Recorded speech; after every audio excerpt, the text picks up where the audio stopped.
Hey everybody, Richard Kilty here, World 60 metre champion, double European 60 metre champion, Commonwealth Games champion, and part of the European record holding 4 by 100 metre relay team, so the fastest relay team ever in Europe.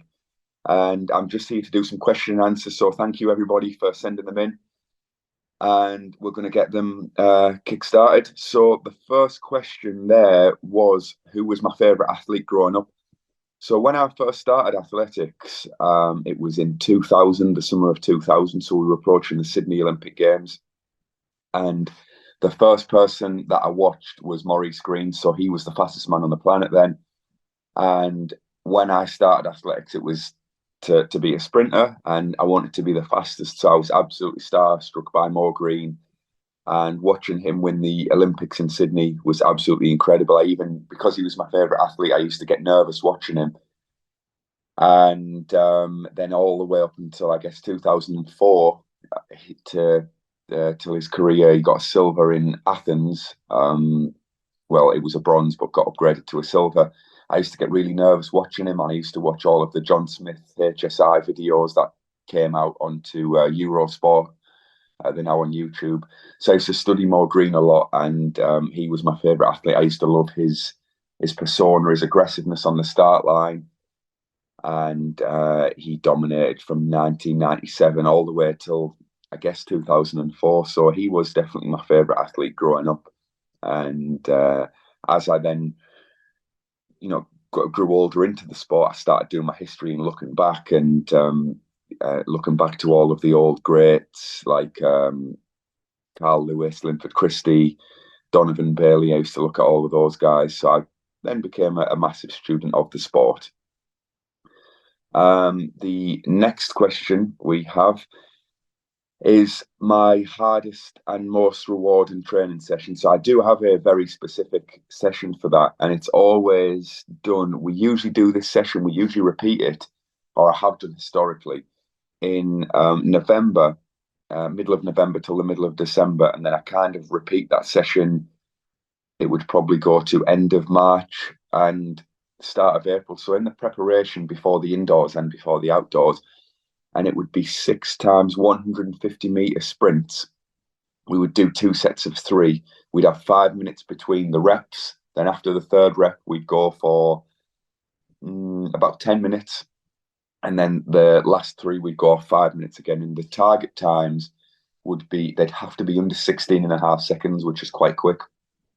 I used to run this session with Chris Tomlinson, who Chris is definitely my favourite training partner ever. He was a long jumper, as you'll all know, former British record holder, and one of the best jumpers we've ever had in Europe.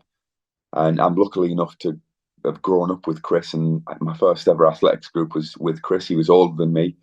But in preparation for my 2014 and 15 and 16 seasons, Chris was my main training partner down at the old Clairville Stadium and then Middlesbrough Sports Village. And we used to absolutely grind that session out. And it was very tough. We regularly be laid on the floor at the end of the session, throwing up. And I knew if I could get those 6 reps all close to 16 seconds, or even if I could nail a few of them in under 16, I was in incredible shape. And Chris was always there pushing me right down to the wire on it because he was exceptionally quick for a long jumper as well. So I guess that would be my hardest and most rewarding training session, and the one that I would gauge if I'm in shape to race or in general good condition from. The next one is the greatest achievement in my career, and how would I describe it? So for me, it's clearly there's a standout was winning the World Championships at 60 meters. I was 66 to 1 at the bookies to win that, and it was just phenomenal being crowned as the fastest man on the planet over the 60 meters. And it's one thing being able to run a fast 60-meter time in Grand Prix and national championships and all the other meetings. A lot of people are capable of running fast 60-meter times, but to actually go through as a massive underdog and to run a PB in the heats, a PB in the semi-final, and then still not the favourite into the final, to run 6.4 seconds and to be crowned world champion is something that will never, ever, ever be taken away from me.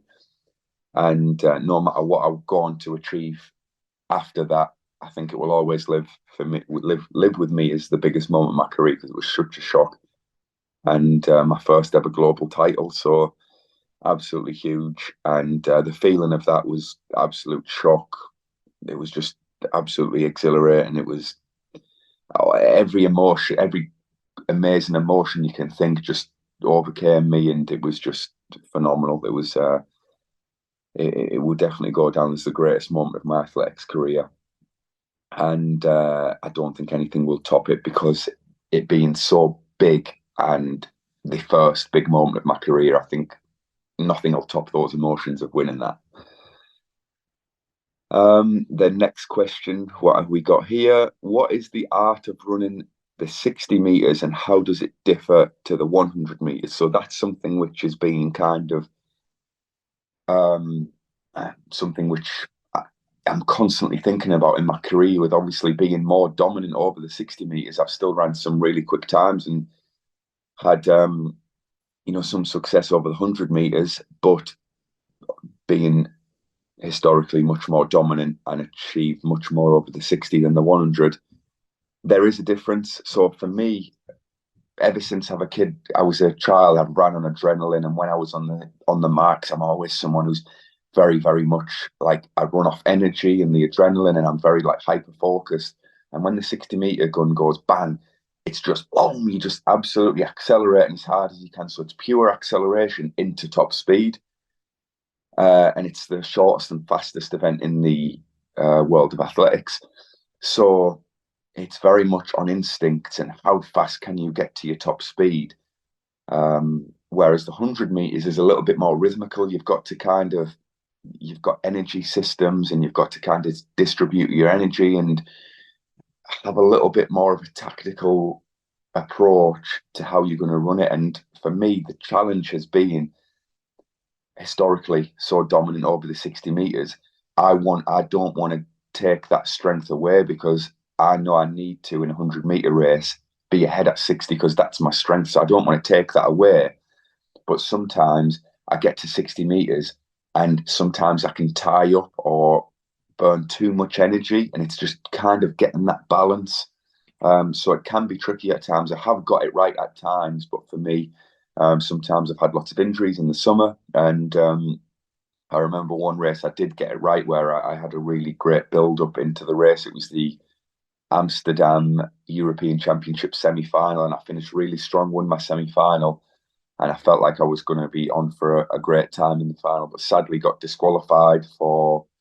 I reacted after the gun, but under the legal limit.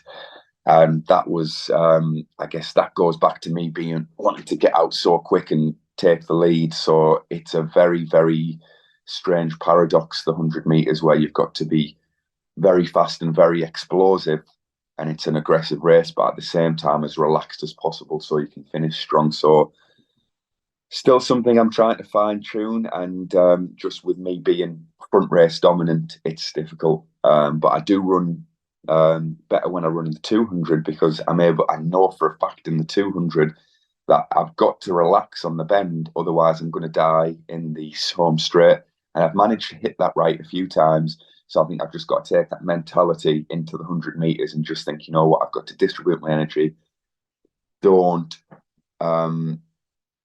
panic too much and don't try and absolutely nail it the first half of the race. Just try and know that it's a 100-meter race, not a 60. So it is a slightly different event. Although you get a lot of athletes who dominate in the 60, they do tend to dominate in the 100, but it is a slightly different approach that you've got to go into the two races with. Next question we have here. Do I think Marcel Jacobs will defend his European indoor title? And what do I make of his rise in the sport?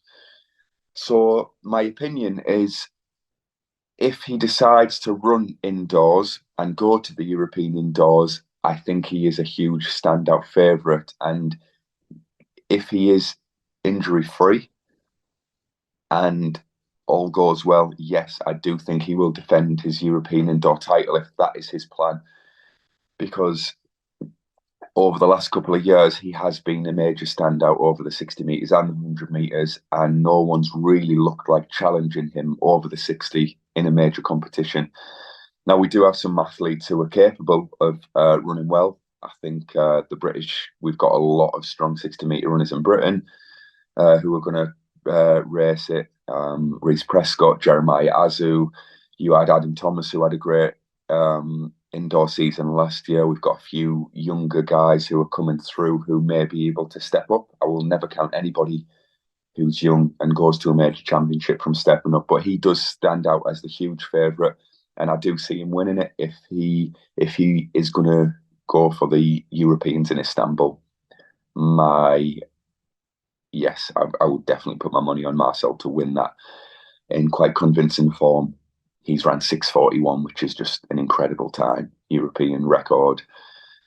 And it's hard to see anybody getting near that. But stranger things have happened in a 60-metre race in those indoor stadiums. Stranger things have happened.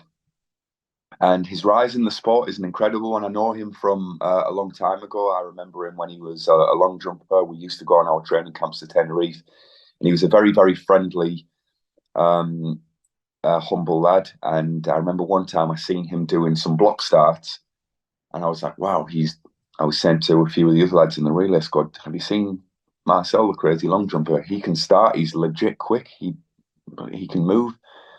And we seen that he could always sprint from then, and then he kind of like flirted in and out of the sprints and done a few races, a few 10.3s, 10.2s, and showed a lot of promise. Then I think he had his knee injury, and then when he went on to fully commit to the sprints, he had a few ropey years where he was struggling with his mentality and the pressure of competing in a one-off race, because obviously in the long jump you have 6 attempts and you have another chance. In the sprints, when the gun goes bang, there's no second chances. So I think he struggled with that. But then once he developed into a sprinter, worked on his mentality, he was so powerful in his steps and he covered so much ground. He was so elastic and springy from the long jump.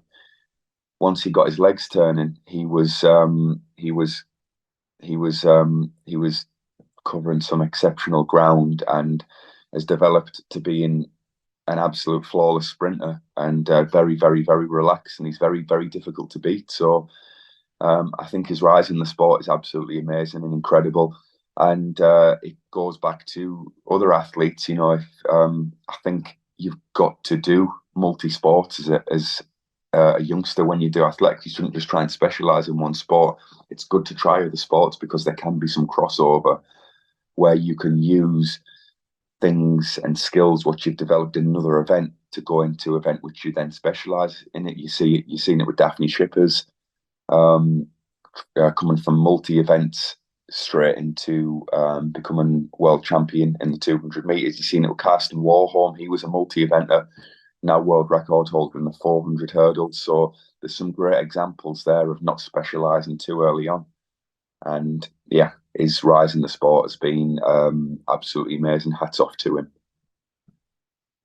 Next question we have is, what is my favourite song to listen to prior to competing?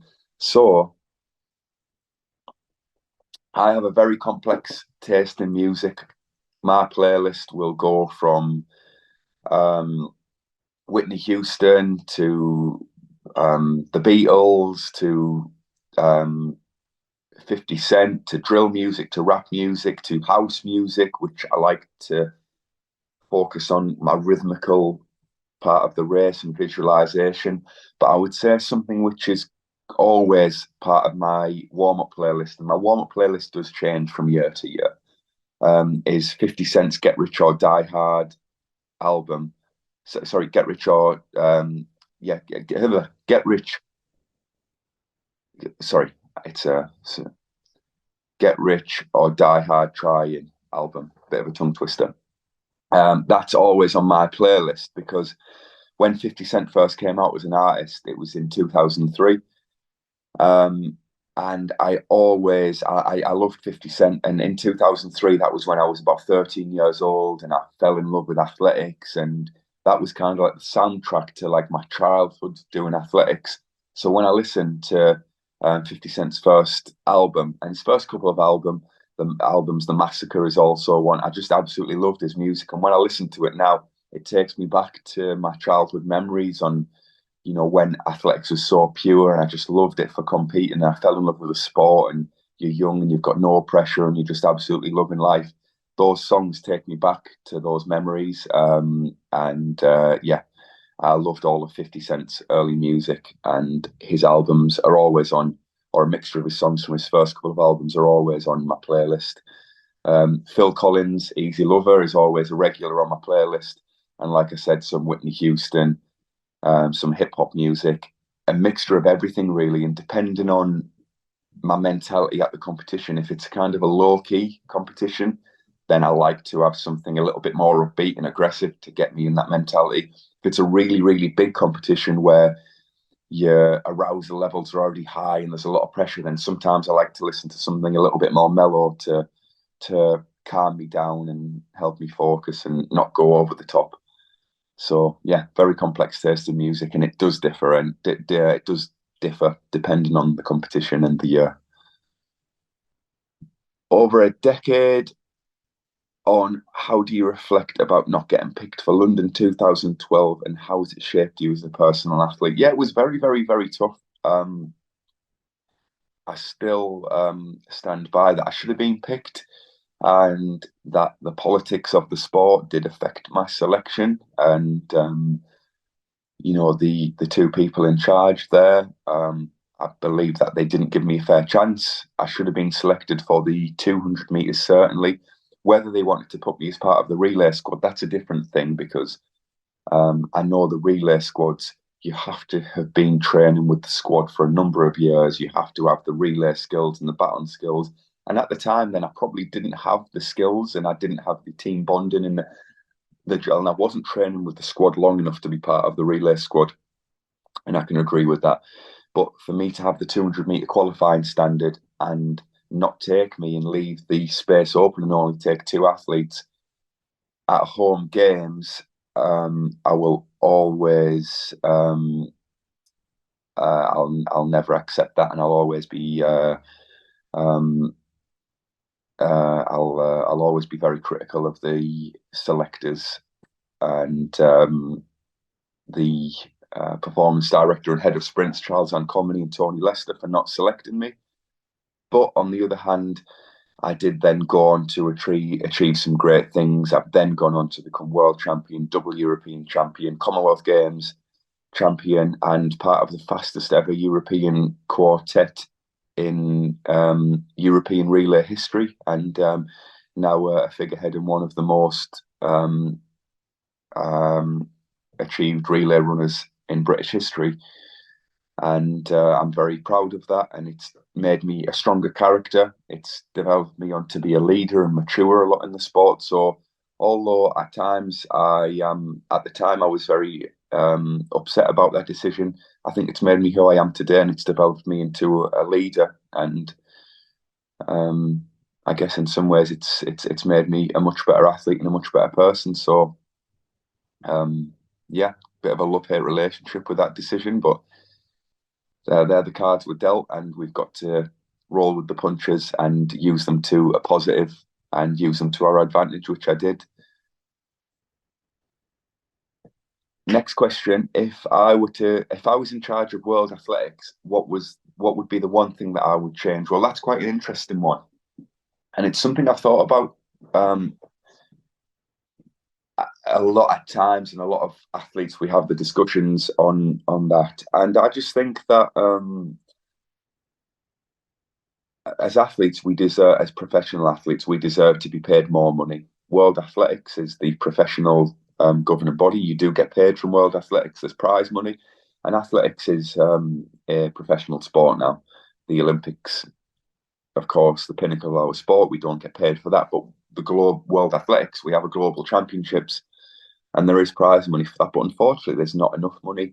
For example, the CrossFit Games, the winner of the CrossFit Games, which is nowhere near a pure and as competitive sport as athletics by any means, gets higher prize money than what you would get for winning the 100 meters at a world championships. And I think the approach has got to be different. I think the money's got to be distributed to athletes more, as opposed to the people in suits and the men above. Although um, they have a hugely important role of drawing sponsorship and generating money in the sport. I think a lot of the money does have to go to the athletes, because without the athletes, the sport wouldn't exist, and that's just a fact.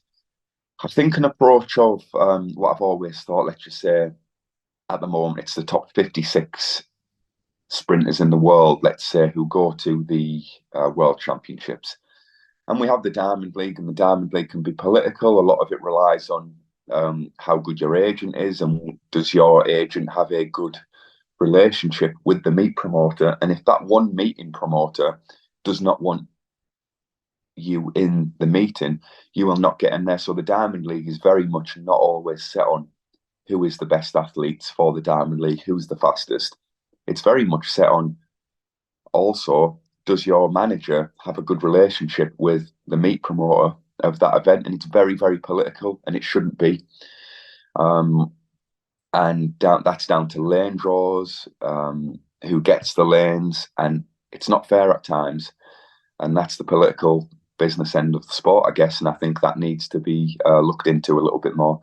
Another thing that I would say is also, you're only allowed one logo on your t-shirt, or maybe two now, and the logo has to be a certain size. That completely kills the earning potential of athletes, because if we were, let's say, to have a huge logo across our chest, maybe athletes could draw more on personal sponsors to give them more money for advertising on the logos, very much like what cycling or football does. They've got huge sponsors on their kits, and that we should be allowed to have more sponsors. And again, that kills athletes' earning potential. So then the priority is not the athletes. It should be athletes should come first. And at the moment, we're not coming first. We get treated like modern day gladiators. And very much often athletes from all around Europe and the world and everywhere come to these meetings, and you leave with, sometimes, unless you're the top three in the world, you end up leaving with not a lot of money from these meetings. I think another thing which would help as well, another idea of mine was always to, let's say, right, World Athletics, what we're going to do is every year we're going to create 16 teams or 20 teams, and each team develops a roster. So, for example, one team is going to be Coca-Cola, the next team is going to be Pepsi, the next team is going to be Nike, the next team is going to be Adidas, the next team is going to be Amazon. And every year, these big companies bid in, and the top 20 bids on what you're going to put into the sport are able to be part of the World Athletics Global League, and they have a roster, and you are allowed to buy two sprinters, two hurdlers, two triple jumpers, two shot putters, two hammer throwers, and you give the athletes a set wage. Let's say each athlete gets, on your roster, gets £80,000 per year, plus the prize money from World Athletics.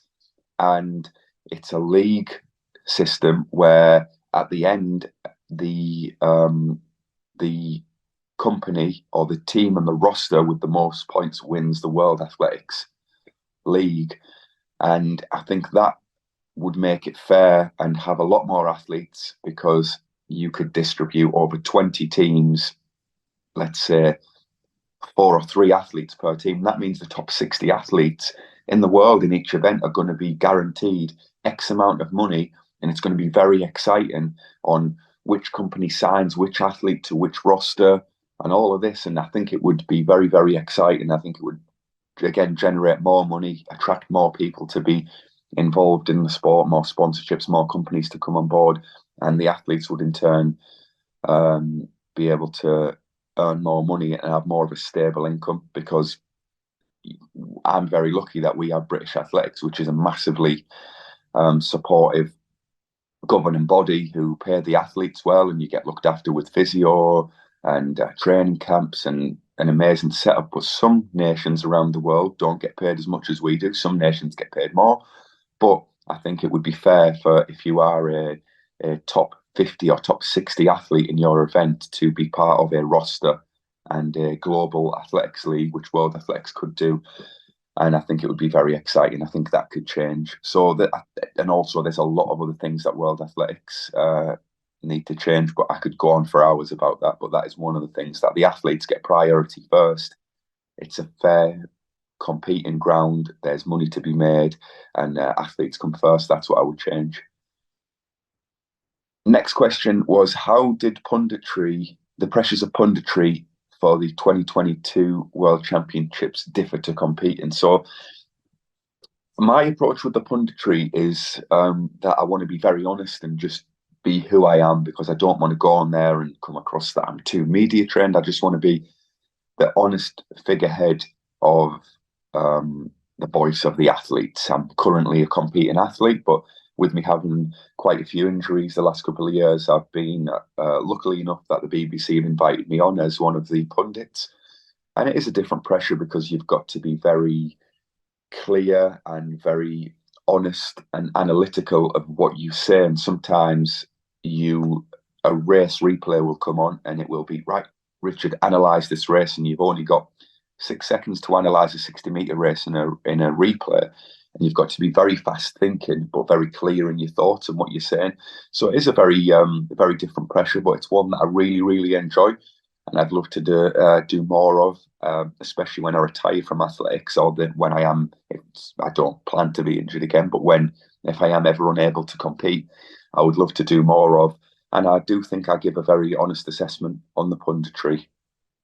And another thing, which is a bit of a difficult balance, is if one of my teammates does have a bad performance, I want to be honest in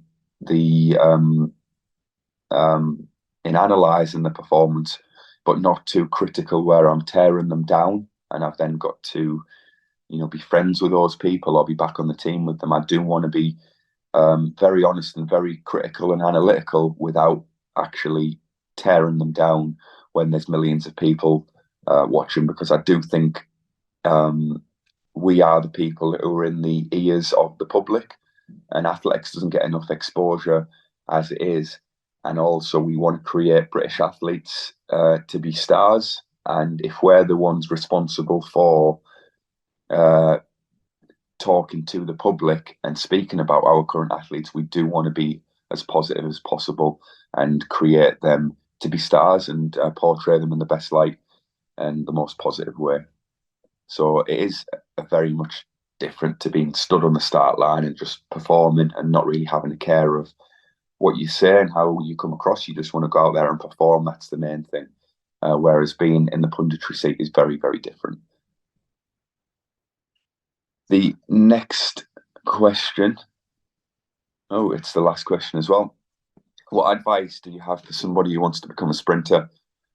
So I would say if you want to become a sprinter, you've got to understand that it's a very, very, very high pressured event. Sprinting it's one of the most high pressured and fastest sports in the planet. And you've got to be prepared to, one, have the right mentality for it. To be a sprinter, you've got to be extremely confident. You've got to be absolutely in the zone. You've got to have the traits being able to block out anything and hyper focus. And you've got to really believe in yourself. It's an individual sport, so you've got to completely back yourself down to the T. So no matter what, you have to have that absolute self-confidence. You've got to be an absolute sharp, aggressive, fast thinker. You've got to react. You've got to be able to be very self-aware.